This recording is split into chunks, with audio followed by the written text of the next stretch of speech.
신냉전의 서막 미중 패권 경쟁, 불안한 미중의 미래. 54인의 석학, 46개의 질문으로 알아보는 미중 관계 그리고 한국과 세계의 미래.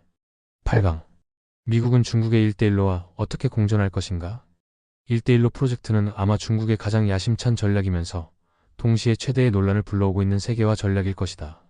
이는 인프라, 무역, 투자, 정책 그리고 문화의 영역에서 중국을 세계와 연결하는 것을 목표로 하고 있다. 2013년에 이 글로벌 프로젝트가 시작된 뒤 미국은 이를 극복하고 견제하며 대항하려고 노력해왔으나 그 결과는 꼭 좋지만은 않았다. 이 프로젝트에 대한 비판과 반발에도 불구하고 1대1로는 경제 성장을 위한 주요 정책이자 외교를 개선하며 지정학적 긴장을 관리하는 전략으로서 여전히 중국의 기본적인 세계화 플랫폼으로 작동하고 있다. 향후 미국은 이 프로젝트가 가지는 중국의 자체 논리와 그것이 수혜국들에 주는 지속적인 매력을 인정할 필요가 있다. 좋든 싫든 미국은 이 프로그램과의 공존을 준비해야 하며 중국의 해외 활동들이 빚는 다양한 도전들에 대응하기 위해 복합 경쟁 전략을 마련해야 한다.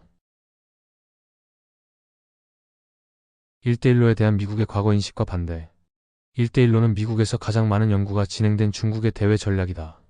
2013년부터 2015년까지는 미국의 분석가들이 그 중요성을 간과했는데 당시 중국의 실속 없는 말 잔치에 주목한 미국은 그 프로젝트가 제한적인 성과에 그칠 것으로 결론지었다.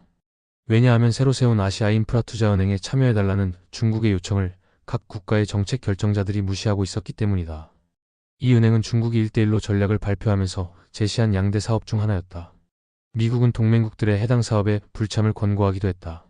그러나 2016년부터 2018년까지 중국이 아시아와 그 외 지역에서도 1대1로 프로젝트를 저돌적으로 추진하고 해외 투자와 인프라 건설 계약의 증가세가 뚜렷해지자 미국 분석가들의 관심이 다시 집중되기 시작했다.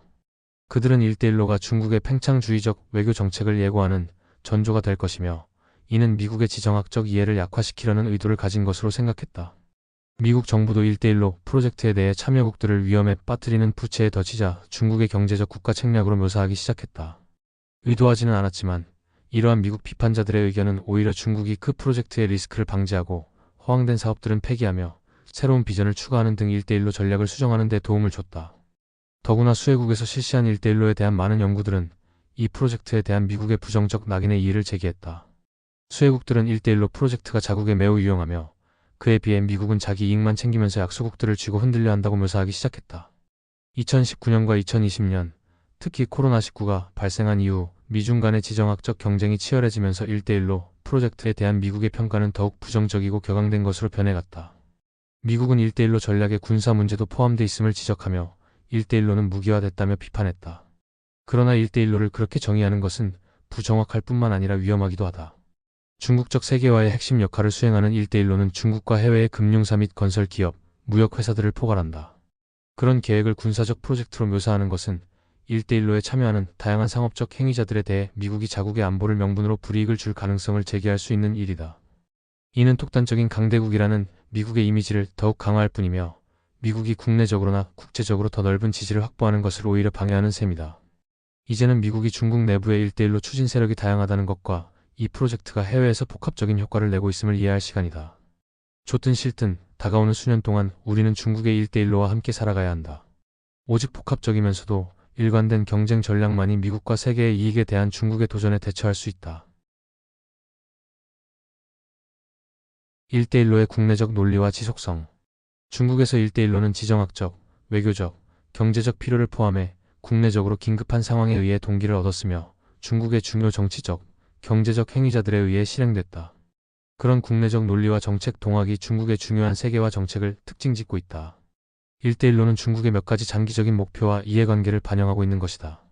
첫째, 이 프로그램은 당시의 주변국들과의 외교 관계를 악화시키고 있던 미국과의 지정학적 전략 경쟁에 대처하려는 긴급한 모색이자 국내적으로는 산업의 과잉 생산에 대처하려는 노력의 결과였다.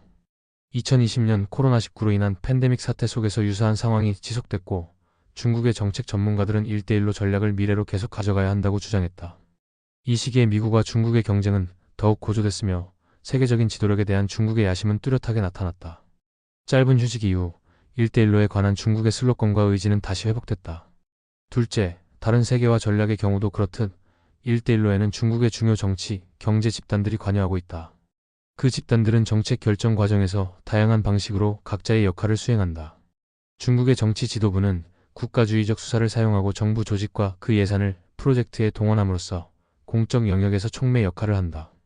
관료들은 정책 지침서를 작성하고 정책 집행을 위한 계획을 공식화한다. 그 전략이 제시하는 인센티브와 기회들에 의해 동기부여된 중국 기업들과 지방정부는 할당된 프로젝트 및 이를 위한 투자를 담당하는 진취적인 집행자가 된다. 또한 사회 집단과 학자들, 그리고 과학자들도 참여해 이 프로그램의 확대에 기여한다.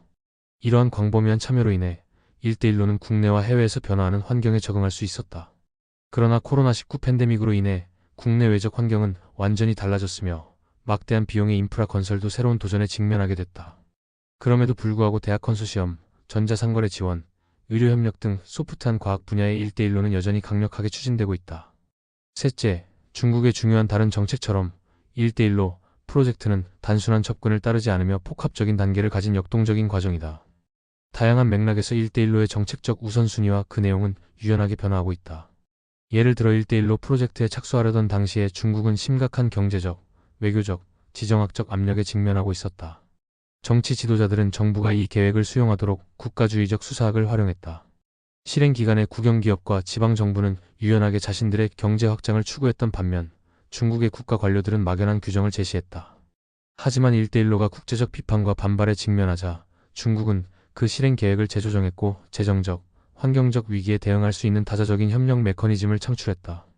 투자의 흐름이 둔화되던 2017년 이후에 중국은 디지털 실크로드, 의료 실크로드 등과 같은 비용 부담이 낮은 정책에 초점을 맞췄다. 이 중 전자는 전자상거래와 디지털 인프라 분야에 주력하는 것이고 후자는 의료와 건강 서비스 분야에 집중하는 것이다. 상대적으로 덜 문제시되고 비용 부담이 적은 과학 프로젝트는 코로나19 팬데믹 동안의 주력 분야로 부상했다.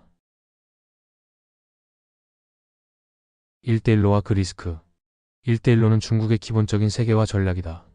이는 경제를 확장하고 외교력을 향상하며 지정학적 긴장에 대처해야 한다는 등의 중국 내 전략 우선순위에 따라 유지되고 있다. 첫째, 중국이 글로벌 강대국을 꿈꾸는 한 1대1로는 다양한 형태로 지속될 것이다. 그러므로 미국은 1대1로를 중단시키거나 중국의 확장적 세계화를 봉쇄할 수 있다는 믿음을 버리는 것이 좋다. 미국이 위험한 채무에 덧도는 수혜국에 대한 군사적 진출로 1대1로를 규정했던 과거의 입장은 그 증거가 불충분하고 그런 규정은 파키스탄이든 스리랑카든 1대1로 수혜국들의 충분한 지지를 받기도 힘들다. 둘째, 1대1로의 기본 추동력은 상업적이며 대체로 군사 전략적 요소를 포함하고 있지 않지만 중국이 1대1로 프로젝트를 아시아를 넘어 세계 곳곳에서 추진함에 따라 안보에 끼치는 영향 역시 점차 늘어나게 될 것이다. 한편 중국의 증가하는 해외 투자와 해외에 진출해 있는 많은 인력의 보호를 위해서 중국과 그 지역의 보안 병력이 개입할 수밖에 없게 된다. 결과적으로 공동의 치안 작전과 군사 훈련이 증가하게 되고 중국의 감시 기술 이용도 증가하게 될 것이다. 또 다른 면에서는 1대1로 프로젝트가 철도, 항구, 5G 네트워크, 위성 등을 포함하게 되면서 일부 인프라 프로젝트들은 민간 차원과 군사 차원에서 중국 또는 다른 적대적 세력에 의해 활용될 수 있는 소지가 있다. 최소한 중국이 건설하는 해외 인프라의 일부는 장차 미국의 전략적 움직임에 맞서거나 무력화하는 데 쓰일 가능성이 있다. 셋째, 1대1로는 미국의 우려를 넘어서는 더 큰 문제를 일으킬 수 있다. 그 프로젝트가 가져올 경제적인 수혜에도 불구하고 해당 지역에 상당한 충격과 위협을 줄 수 있다. 예를 들어 중국은 해외에서 중국 기업들의 투자 행태를 관리할 수 있는 효율적인 제도가 취약한 편인데 이는 지역 공동체를 파괴하거나 환경적인 재앙을 야기하거나 수혜국 정부에게 재정적 부담을 줄 수 있다. 생태 문제를 떠올려보자. 중국에서 이미 강화되고 있는 환경오염 검사와 관련 규제에 직면한 중국 기업들은 해외에서 환경을 오염시키는 활동을 묵인하거나 심지어 더욱 확대할 수도 있다. 한동안 많은 국가들이 산업화와 경제 발전을 더욱 가속화시키기 위해 중국의 투자와 인프라 건설을 절박하게 필요로 했다. 따라서 1대1로의 사회적, 환경적 비용 문제를 제기하는 것이 1대1로의 존재 또는 확장을 부정하는 것으로 이해돼서는 안 된다. 미국은 어떻게 대응해야 하는가? 1대1로는 중국의 세계화가 지속되는 한 계속해서 추진될 것이다. 따라서 1대1로가 제기하는 위험성에 대비하기 위한 미국의 복합적이면서도 일관성 있는 적극적인 대응이 필요하다. 첫째, 지정학적 위협을 예측하고 대처하기 위해 미국은 명확한 정보 수집, 시나리오 분석 수행, 다양한 영역에서의 동맹국들과의 협력을 지속해야 한다. 1대1로 프로젝트가 중국의 전략적 자산과 해외를 연계시킨다고 할 때 이를 통해 미국과 우방국들은 이러한 연계를 방해하거나 무산시킬 수 있다. 또한 해당 지역에서 미국을 위한 안보기구를 강화할 수도 있다. 미국의 안보의 필수적인 지역에서는 미국과 동맹국들은 중국이 건설한 인프라 구조를 무력화하거나 그 프로젝트의 과업을 분산시키는 데 전략적으로 초점을 맞춰야 한다. 덜 중요한 지역에서 동맹국들은 대안적인 프로젝트를 제공하는 한편 1대1로 프로젝트를 면밀하게 감시해야 한다. 둘째, 환경 적사회적 위험들에 대처하기 위해 미국은 보다 활동적인 연구 조직을 구성해 1대1로 수혜국에 대한 유용한 정보를 수집해야 한다. 이 과정에서 세계적 지역적 기구들의 역할이 결정적이며 여기서 미국은 1대1로 프로젝트가 안고 있는 리스크에 대한 국제적 토론과 해결책 모색을 위한 허브가 될 수 있다. 더욱 중요한 것은 적당한 시기가 되면 미국과 동맹국들이 대안적인 인프라 건설 및 투자 기회를 제공해야 한다는 것이다. 보다 수준 높은 표준을 설정하고 다른 기회를 제공한다면 수혜국들은 1대1로 및 중국과 연계된 투자와 인프라보다 더 많은 이익을 얻을 수 있다. 마지막으로 중국의 국가 행위자가 다양함을 이해한다면 미국은 그들과 협력해 내부에서부터 1대1로를 재형성하게 만들 수 있다. 1대1로의 전략적 중요성, 이질적인 다양한 행위자들, 그리고 조정 가능성이 열려있는 정책 실행을 미국에 유리하게 돌릴 수 있다. 우선적으로 1대1로는 중국의 민족 부흥과 화평 굵기를 추구하는 기본 정책 과제를 반영한다는 점을 활용해야 한다. 미국은 중국 지도자들에게 특정한 프로젝트가 안보에 미치는 영향을 들어 반대한다는 입장을 전달할 수 있는데 안보 이슈를 심화시키는 것은 군사적 마찰을 일으킬 가능성을 환기하고자 함이다. 모든 것을 고려해 볼 때 중국 역시 어떤 항구를 건설하는 것이나 5G 계약을 성사시키는 것이 만약 안정적인 국제적 환경을 해치게 된다면 추진할 가치가 없다고 판단할 수 있다. 안정적인 외부 환경은 중국의 지속적인 세계화의 필수적인 조건이기 때문이다. 미국은 1대1로의 집행 과정에서 발생하는 이슈에 대해 문제를 제기할 수 있고 그런 위험을 최소화할 수 있는 개방적이고 투명한 규정들을 개발하도록 중국에 요구할 수 있다. 이는 해외 반발에 깊이 우려하면서 중국의 확장적 해외 투자에 대한 통제권을 유지하기 원하는 중국 관료들을 설득하는 데 도움이 된다. 그러나 전반적으로 미국과 국제사회는 1대1로 프로젝트에 대해 확실한 정보와 지식을 최대한 확보한 다음 그 프로젝트의 기획자, 투자자, 실행자인 중국은행, 국영 및 민영기업, 지방정부들과 협조할 필요가 있다. 미국의 연구자 및 정책 전문가들은 이 프로젝트를 제대로 평가하고 현장에서 그들의 조치와 행태를 관측하기 위해 중국에 머물 필요가 있다.